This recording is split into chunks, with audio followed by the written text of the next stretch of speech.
Hi, Christian here, and today we're going to talk about cold email.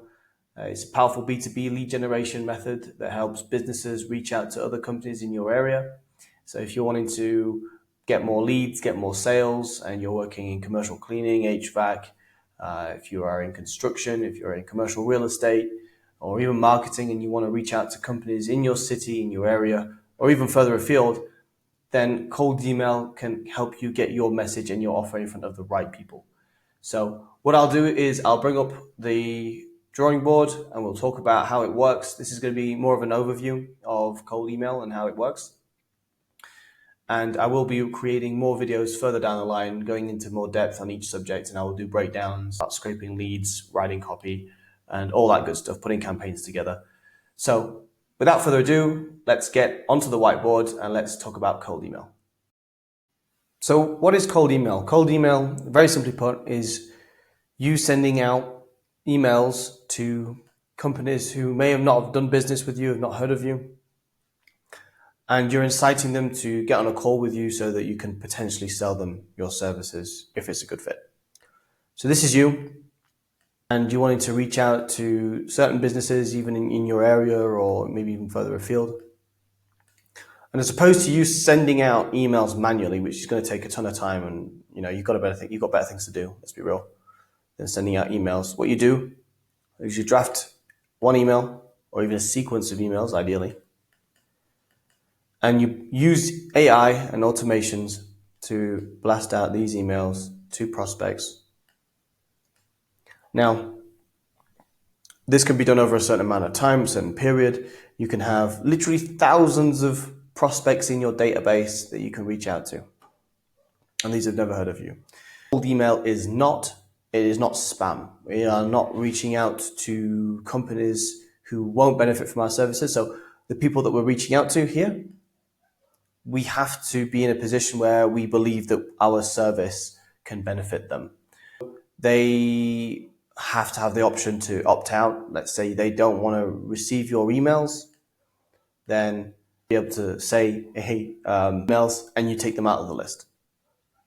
But we're not here to annoy people or spam people, very simply just to generate interest in our services and our offers. So let's cover what is needed to make cold email work. So before you start cold emailing, it's important to have these two things dialed in to begin with. Is who you're reaching out to, your audience, who are you reaching out to? What industry are they in? Where are they located geographically? Affect rules and regulations. What's the size of the company based on either employees or revenue? Who are you reaching out to at that company? Are you reaching out to the CEO? Are you reaching out to the managing director? Are you reaching out to the head of marketing, the head of sales? Are you reaching out to HR? Each person in the business has a different role and has different pain points. You won't speak to the CEO the same as you would do the head of marketing, for example. So having an understanding of who you're reaching out to first is absolutely fantastic. It's very, very important because that will depend on how you tailor your message on the back end. Another case study, let's say you are a and you've had success working with construction companies.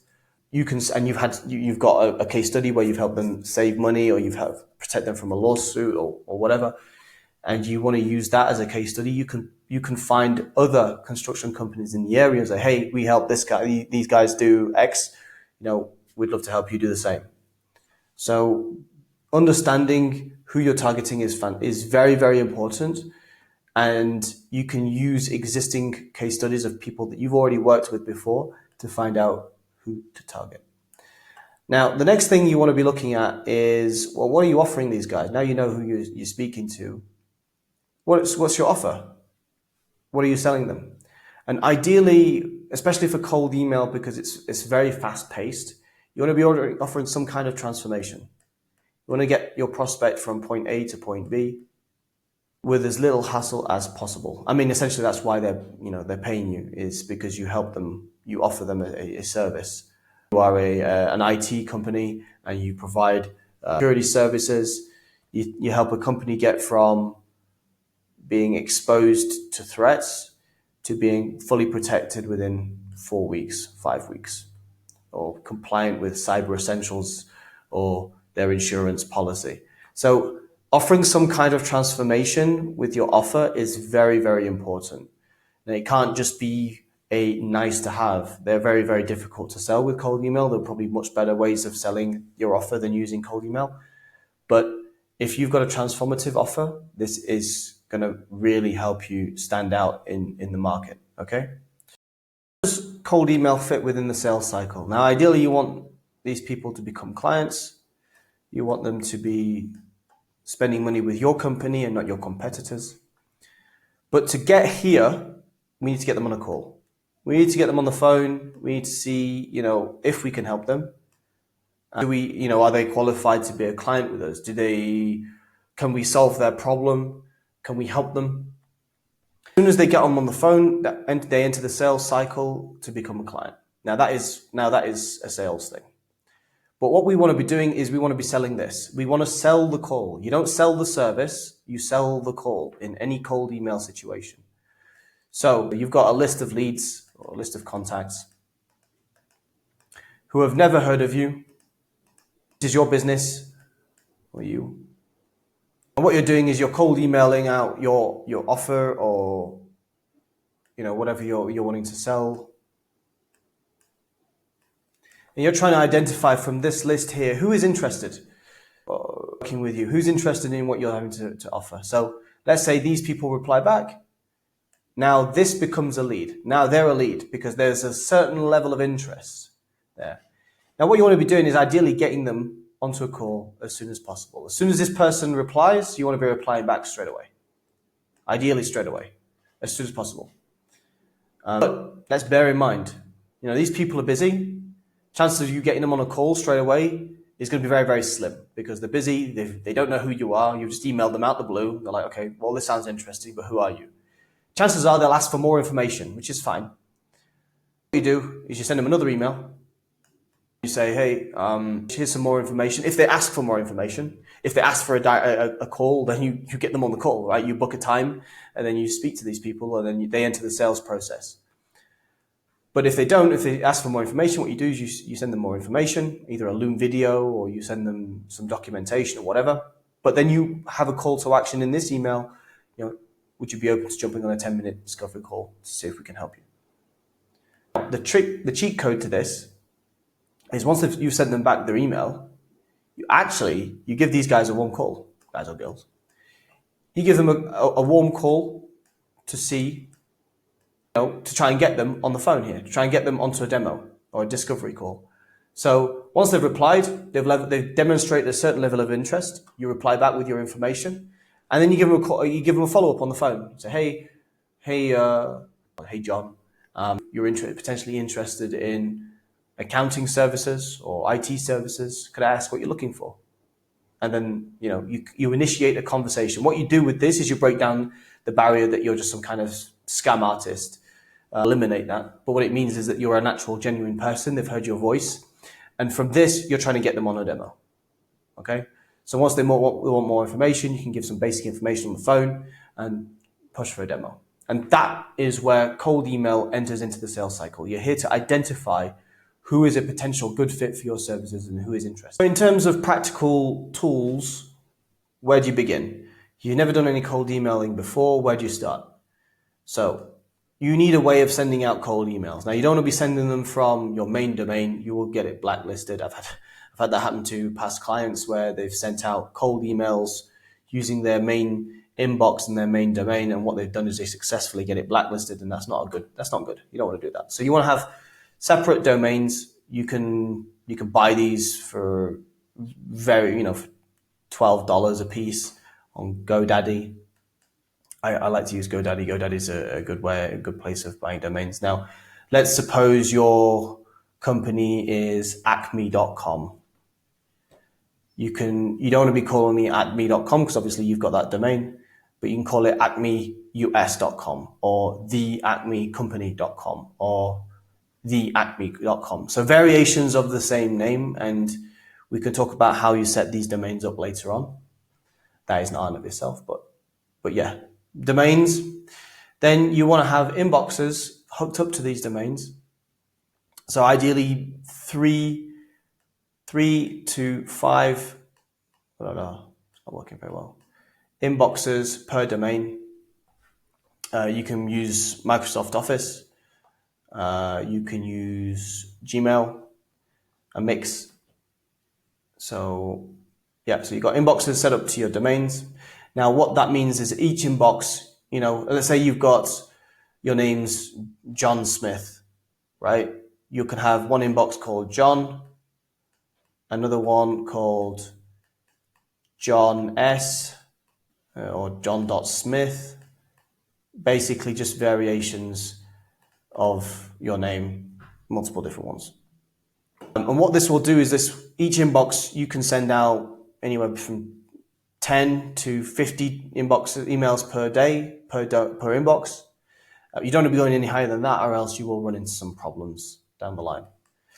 So you've got your domains set up, you've got your inboxes set up on your domains. You need a way of sending out emails on an automated basis, because you ain't going to sit there and type them out and press send every time. You need a sender. You need a sending tool. Now, there are many on the market. Used Instantly.ai. You've got Reachinbox. You've got Smartlead. Quite a few, actually. There's many. There's Reply.io. At the moment, seems to be the best one. I use this a lot. Instantly is also pretty good. I would definitely recommend any of these. These, you're talking $90 per month for on a basic plan. So now you've got your infrastructure set up. You've got inboxes hooked up to your sending tool. What do you need next? Well, you need a list of people to send out emails to. So you need a lead list. You need leads or contacts. Now, ideally, this comes in like in a CSV format, like an Excel spreadsheet. So once you've identified your audience, as we discussed just before, you want to get their name, you want to get their email address, you want to get their company, you want to get their company LinkedIn. And you can find this information. It's compliant and it's completely legal from various different sources. You can get them on Apollo, you can get it on Findymail, you get them on DropContact, paid plans. You'll need paid plans to get the best out of these tools to get these leads. In a further video is how you can scrape leads as well. So for your business, for your cold email. So once you've got your leads, you need copy. You need email to send them. Now, this is probably the hardest part of any campaign. This is the hardest part of any campaign, is getting the copy right. Now, you don't want to be sending cold traffic, a huge email of people, a huge email of services, because people are just going to read that. They're going to go, wow, this is crap. And then they bin it. You go straight into the bin, and then people don't read it, and you don't want that. So ideally, what cold email is a very short, impactful email. So ideally personalized to the person that's receiving it. You can find information on this person's LinkedIn, or you can find it on their website. There are tools that you can use to automate in these. But ideally, you want to have some sort of personalization. You want to have in the email that your solution can fix. You want to have ideally a one-sentence case study and an offer, a one-sentence offer, very, very short offer, and a call to action. Super simple, super smart, plain emails, no images, no links, because if you put any of those in emails, generally what happens is it can get put into the spam folder, and you don't want to end up in the spam folder. So yeah, domains, inboxes, sending tool. You want leads to put into the sending tool. You want copy to send to these leads. And then you want some kind of CRM. Ideally, you want some kind of a way of monitoring who replies, getting interested replies, and putting the interested leads into a CRM so you can follow up with them later on and then get them on the call. So in the grand scheme of things, this is the tech stack that you need, really. Domains, inboxes, sending tool, lead lists, email copy, which is probably isn't tech, CRM. Okay, so how quickly can you expect to see results from cold email? So let's draw a timeline. Let's say you've got no cold email infrastructure set up, you've not set anything up. Day one, what you want to be doing is you want to be setting up your domains, you want to be setting up your inboxes, and you want to be hooking up these to your sending tool. That's day one, ideally. Now, what happens is in your sending tool, Instantly, whether it's Smartlead, whether it's Reachinbox or whatever you want to use, you have a warming up option, and you need to turn on your first 14 days is going to be warming up. Now, what is warming up? Warming up consists of you warming up your inboxes. What does that mean? It means that you are mimicking natural human behavior so that Microsoft and so that Google believe that this is a human being here. Now, obviously it's you, but you're using AI to send out these emails. And you're using sending tools. So let's say if you went from sending 0 emails a day to 50 emails a day, that is very unnatural behavior. Nobody does that. And that will red flags at Microsoft's HQ. Probably not, but that will flag up on their system as, okay, this is not natural behavior here. And so what you do is you put your inboxes through what's called a warming up process. That generally lasts 2 weeks. It can last 3 or 4 weeks. Minimum is 14 days. During this warm up process, in the sending tool, they hook up your inboxes and they use AI to send emails to AI-controlled inboxes and recipients. So no one's reading these emails, but what it does, it mimics human behavior. So gradually you're sending 2 emails a day, 4 emails, 5 emails, 6 emails, 8 emails, etc., until gradually increasing the amount until you get to 2 weeks, or 3 weeks, or 4 weeks, and however long you want to put it. But this is a very normal process. It's a very standard process. So ideally, you don't want to be starting any cold emails before this 14-day period, before you finish warming up, or else you'll have trouble later on. Your inboxes won't work, and they'll get flagged up as spam. In those 14 days, while your inboxes are warming up, you're not going to be sat on your thumbs. You're going to write your cold email copy. You're going to draw up your lead lists. What to be done is with your copy, you'll write a few variations, A, B, maybe even a C. And let's say you manage to draw up a lead list of, 8,000 ideal clients in your target market. Well, you don't want to be sending out 8,000 leads straight away. You don't want to be sending out emails to 8,000 leads straight away. What you want to be doing is you want to be testing. You'll start off with maybe 500 leads per campaign. And then what you'll do is once you get to once you get to day 14, you've uploaded your campaigns and you've uploaded them into your sending tool. And then what you'll do is you'll send out these campaigns to these leads here. Now, you can probably expect that, let's say day 15, you start your campaigns. You could expect replies on the first day. And that's happened to me. I've launched a campaign and the same day I get replies, I get meetings booked for later on during that week. But you can expect to seeing replies as soon as day 15, as soon as you start launching campaigns, but it won't necessarily be optimized, because let's say here you get 5 replies, here you get 10, and here you get 20. Well, obviously, C is the winning formula.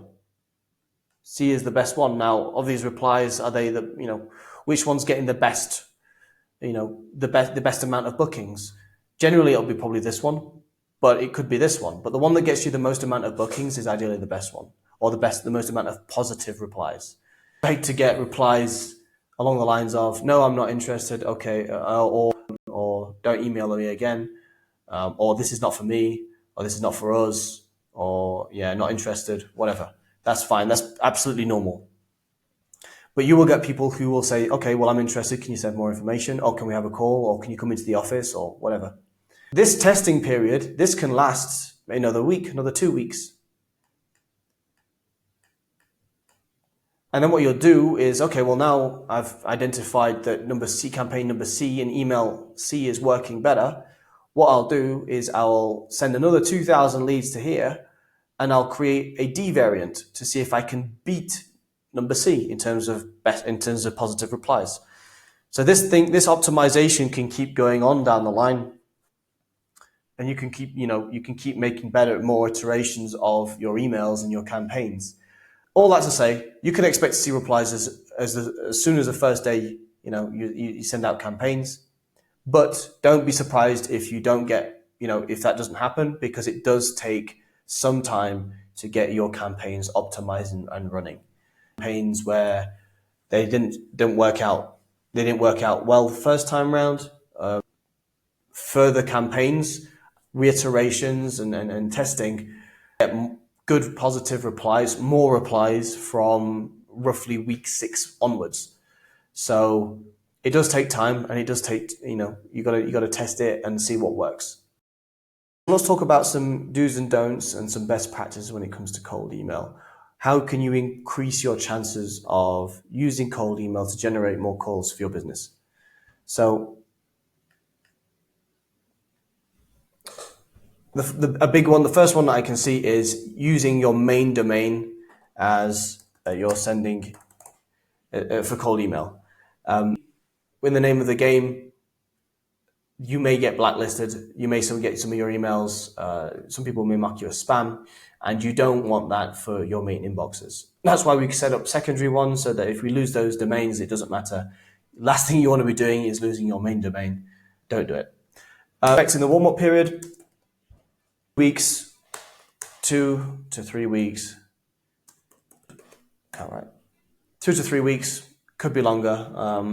But again, this just ensures that you're improving your chances of landing in the inbox of your recipient.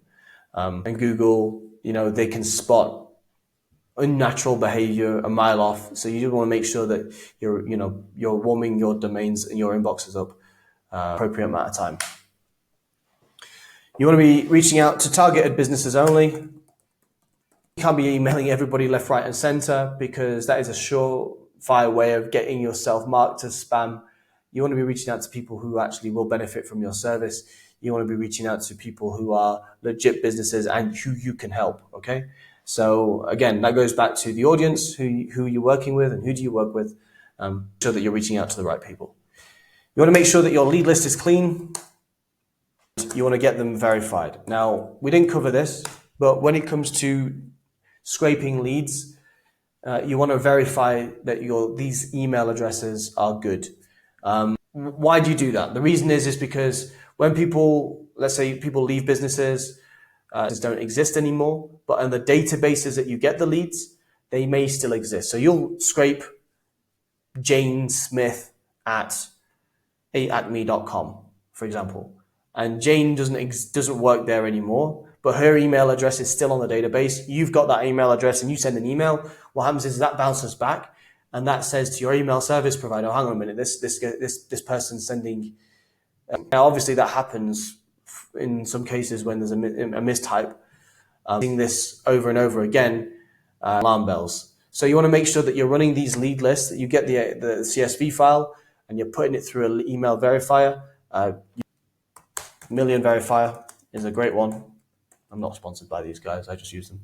I use them for my own lead generation. Million Verifier, you've got Scrubby, you've got Findymail.